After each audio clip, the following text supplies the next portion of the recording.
Hello, YNABers. My name is Jesse Meekum, and this is podcast number 70 for You Need a Budget, where we teach you 4 rules to help you stop living paycheck to paycheck, get out of debt, and save more money. Today, I want to specifically talk about saving money and how you do that in YNAB, and why you shouldn't just save money, but should save money with a purpose. I was talking to my sister, my sweet, sweet sister, and she said, I'm saving money. Where should I put it? Should I invest it? And I said, well, what's the money for? Well, it's just savings. I said, well, what are you saving for? Well, nothing. I'm just saving it. And I told her I really couldn't give her an answer because I'd have to know. I'd have to know more about what she was going to use the money for. So I said, well, is it for retirement? Is it for a house down payment? Is it for vacation? Is it for a crock pot? I mean, what exactly are we saving for? Until you decide that, you can't really save with the same focus and the same intensity that you could otherwise.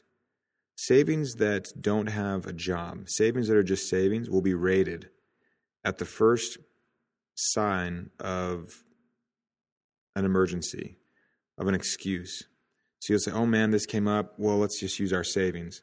Well, if that savings was for a new MacBook Pro, or was for a vacation, or for Christmas, you'd think twice about rating the savings to bail yourself out of some perceived emergency. That emergency is probably an underfunded rainy day fund from Rule 2. Sometimes there are legitimate emergencies where an emergency fund would need to be utilized, and an emergency fund is savings. You're saving for an unforeseeable emergency, not for a larger, less frequent expense like Christmas.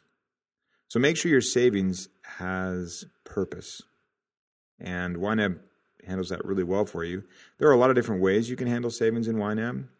You can keep the savings completely off budget and simply, when you transfer money, let's say from checking to an off-budget savings account, you would categorize it as savings for car, savings for vacation, whatever category setup you have.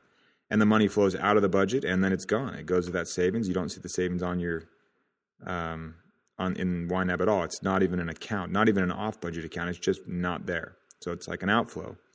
The category is like a gatekeeper for your budget. Categories let money come in and let money go out of your budget. If it never enters the budget, it obviously doesn't get a category.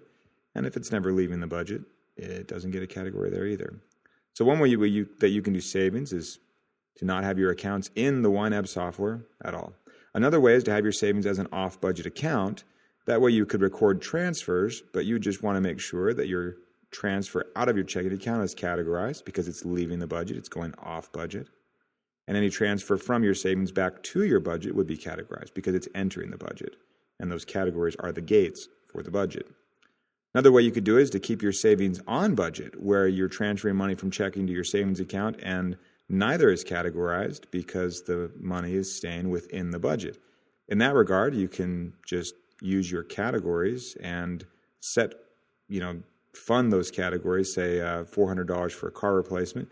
You put that in your car replacement category, you budget for it, and you watch that category balance grow. And then you do the transfer physically when it happens at the bank, and then also virtually in YNAB. Transferring on budget to on budget obviously means that there is no categorization. So that's another way to do it. Finally, you don't have to use a separate savings account physically at all. And you simply use your category balances to track all of your savings. Your checking account will grow to a size that you likely have never seen. And it's kind of cool.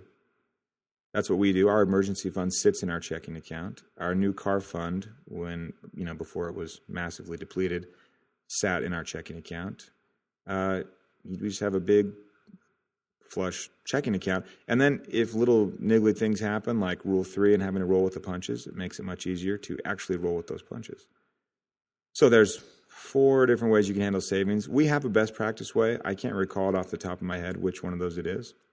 But if you had any questions, you could check out our support page and go to the savings video and see Aaron, our lead teacher, explain that much better than I just did with some visuals and everything. So I just wanted to let everyone be aware of how you can manage those savings, and also talk about why it's important to have purpose with your savings. Savings without purpose is savings with a target on its back. Until next time, follow YNAB's 4 rules and you will win financially. You have not budgeted like this.